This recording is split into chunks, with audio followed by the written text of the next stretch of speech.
কেমন আছো বন্ধুরা? বন্ধুরা, সবাইকে জানাই শুভ জন্মাষ্টমী শুভেচ্ছা এবং অভিনন্দন। তো চলো বন্ধুরা, আজকে কৃষ্ণের জীবনের কয়েকটি অজানা ঘটনা শুনে নেওয়া যাক। অজানা বলছি বটে, তবে হয়তো তোমাদের অনেকেরই জানা, কিন্তু তাও চলো আজকে কৃষ্ণের জীবনের কয়েকটি ঘটনা আমরা তাঁরই জন্মদিনে শুনে নিই। তো বন্ধুরা, তোমরা কি জানো যে কৃষ্ণও কিন্তু আমাদের মতোই অসুস্থ হতেন, তাঁরও শরীর খারাপ হতো? তো চলো প্রথমে সেই বিষয়ে একটি ঘটনা শুনে নেওয়া যাক।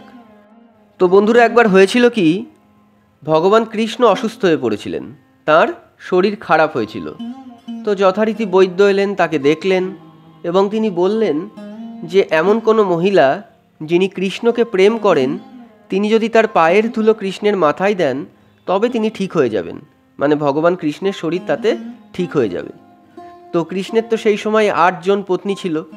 তো বৈদ্য সেই পত্নীদের কাছে গেলেন এবং পুরো ব্যাপারটা তাদের বললেন, কিন্তু তার পত্নীরা কিন্তু তাদের পায়ের ধুলো কৃষ্ণের মাথায় দিতে রাজি হলেন না।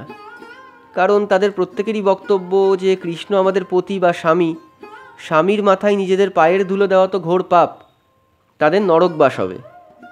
তো সেই জন্য তারা কেউই কিন্তু তাদের পায়ের ধুলো কৃষ্ণের মাথায় দিতে রাজি হলেন না।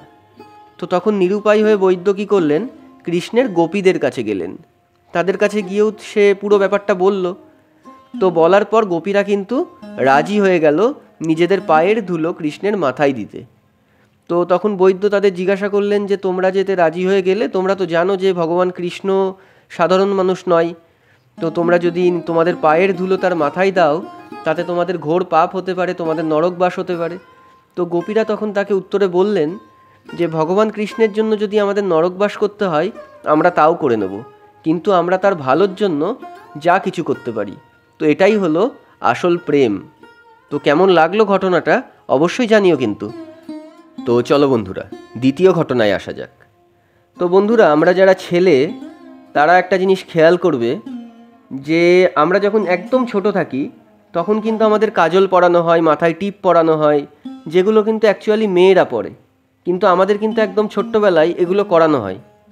তো এই যে আমাদের ছোট্টবেলায় মেয়েদের মতো করে সাজানো হয়, এর পেছনেও কিন্তু একটা ঘটনা আছে। তো কী সেই ঘটনা, চলো শুনে নেওয়া যাক।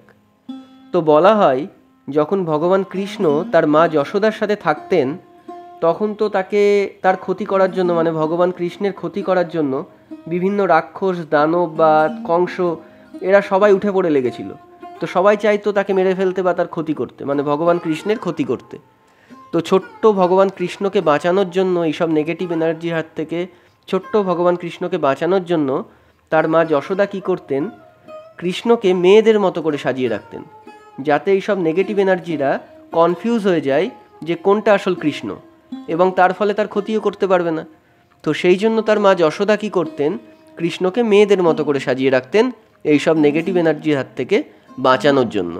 এবং সেই থেকে এই প্রথা চালু হয়ে আসছে, এবং সেই জন্য আমাদেরকেও ছোটোবেলায় কিন্তু এইরকম মেয়েদের মতো করে সাজানো হয়। তার মানে কিন্তু বন্ধুরা, আমাদের প্রত্যেকের মাই কিন্তু দেবী যশোদার স্বরূপ, এবং প্রত্যেকের মাই চাই তার ছেলের যেন কোনো ক্ষতি না হয়। তো কেমন লাগলো এই ঘটনাটা কিন্তু অবশ্যই জানিও। তাহলে যাওয়া যাক পরের ঘটনাতে।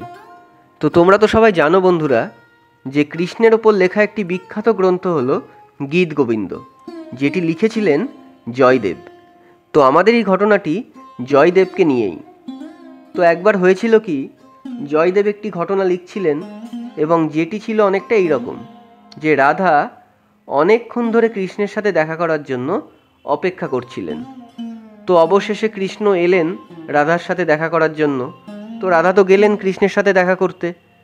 তো রাধা গিয়ে দেখলেন যে কৃষ্ণের ঘাড়ে অন্য কোনো যুবতীর চুল। তো রাধা দেখলেন গিয়ে যে কৃষ্ণের ঘাড়ে অন্য কোনো যুবতীর চুল। সেই দেখে রাধা এতটাই নিরাশ হলেন যে তিনি কৃষ্ণের সাথে দেখা করলেন না। তো জয়দেব তো ভাবছেন যে এই ঘটনা তিনি লিখবেন কিভাবে, কারণ তিনি তো ভগবান কৃষ্ণের একজন বিশাল বড় ভক্ত।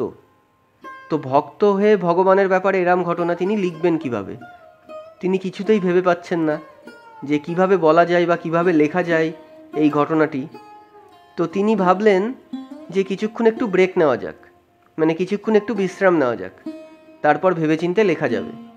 তো তিনি তার স্ত্রীকে বললেন যে তিনি স্নান করতে যাচ্ছেন, স্নান করে এসে খাওয়া দাওয়া করে তিনি আবার লিখতে বসবেন। তো তিনি তো স্নান করতে গেলেন। তার স্ত্রী ভাবলেন যে স্নান করতে গেছেন যখন, মোটামুটি 1 ঘন্টা তো লাগবেই, স্নান সেরে পুজো করে আসতে 1 ঘন্টা তো মোটামুটি লাগবেই। হঠাৎ তার স্ত্রী দেখলেন যে মাত্র 10 মিনিটের মধ্যেই জয়দেব স্নান সেরে ফিরে চলে এলো। তো তার স্ত্রী তো দেখে অবাক যে অন্যদিন এত সময় লাগে, আজকে হঠাৎ করে এত তাড়াতাড়ি কী করে হয়ে গেল। তো জয়দেব বললেন, না, আমার স্নান হয়ে গেছে এবং আমি বুঝতে পেরে গেছি যে আমি কী ভাষায় এই ঘটনাটা লিখব। তো তুমি আমাকে খেতে দাও, আমি খাবার খেয়ে এই ঘটনাটা লিখতে বসবো। তো যথারীতি তিনি খাবার খেয়ে লিখতে বসলেন। লেখা টেখা কমপ্লিট করে তিনি আবার তার স্ত্রীকে বললেন যে আবার আমি স্নান করতে যাব। তো এই শুনে তো তার স্ত্রী আরও অবাক যে একটু আগেই স্নান করে এলেন, আবার স্নান করতে যাওয়ার কথা কেন বলছেন। তো যাই হোক না কেন, তিনি আবার স্নান করতে গেলেন। তো স্নান সেরে যথারীতি আবার কিছুক্ষণ পর ফিরলেন। তো ফেরার পর তার স্ত্রী তাকে জিজ্ঞাসা করছেন যে কি ব্যাপার, তুমি আজকে এরম ঘন ঘন স্নান করতে যাচ্ছ, কি ব্যাপার? বলছে, আমার তো খিদে পেয়েছে, এই তো আমি স্নান করে ফিরলাম, তুমি খেতে দাও, আমি খাবো, খেতে বসবো। তো তার স্ত্রী তো শুনে আরও অবাক, বলছে, এই তো তুমি কিছুক্ষণ আগে স্নান করে এলে, স্নান টান করে এসে খেলে, খেয়ে কবিতা লিখলে, আবার বলছো তুমি নাকি খিদে পেয়েছে, খাবে, কি বলছো তুমি? তো তখন তারা কিছুক্ষণ পর বুঝতে পারলেন যে জয়দেব যখন স্নান করতে গেছিলেন তখন জয়দেবেরই রূপ ধরে ভগবান শ্রীকৃষ্ণ এসেছিলেন এবং তিনি জয়দেবের হয়ে ওই ক্ষেত্রে ওই ঘটনাটি লিখে দিয়ে গেছিলেন, যেটি জয়দেব বুঝতে পারছিলেন না যে কী ভাষাতে তিনি লিখবেন। তো ভগবান জয়দেব রূপে তার স্ত্রীকে দর্শন দিয়েছিলেন, কিন্তু জয়দেব দর্শন পাননি। তো এই ছিল একটি ঘটনা। কেমন লাগলো ঘটনাটি অবশ্যই জানিও কিন্তু বন্ধুরা। আর একটা ঘটনা বন্ধুরা, এটা তো আমরা সবাই জানি যে ভগবান শ্রীকৃষ্ণ মাখন চুরি করতেন, কিন্তু তিনি কিন্তু মাখন চুরি করে বেশিরভাগটাই বিলিয়ে দিতেন বানরদের মধ্যে। কারণ তিনি জানতেন তিনি আসলে কে, এবং তিনি এটাও জানতেন যে তার আগের জন্মে, মানে তার রাম অবতারে, এই বানররাই তাকে প্রচুর সাহায্য করেছিল। তো সেই জন্য শ্রীকৃষ্ণেরও কিন্তু বানরদের প্রতি প্রচণ্ড ভালোবাসা ছিল। তাই জন্য মাখন চুরি করে তিনি কিন্তু অনেকটাই বানরদের মধ্যে বিলিয়ে দিতেন। তো বন্ধুরা, কেমন লাগলো ঘটনাগুলো কিন্তু অবশ্যই জানিও। হয়তো অনেকেই তোমরা আগে থেকে জানতে ঘটনাগুলো, তাও কেমন লাগলো অবশ্যই জানিও। আর চেষ্টা করবো এরকম আরও ঘটনা নিয়ে আসার তোমাদের কাছে। তো ভালো লাগলে সাবস্ক্রাইব করে দিও, লাইক করে দিও, আর ভিডিওটা শেয়ার করে দিও। তো সবাইকে জানাই শুভ জন্মাষ্টমীর শুভেচ্ছা এবং অভিনন্দন। সবাই ভালো থেকো এবং সুস্থ থেকো। তাহলে দেখা হচ্ছে পরের ভিডিওতে।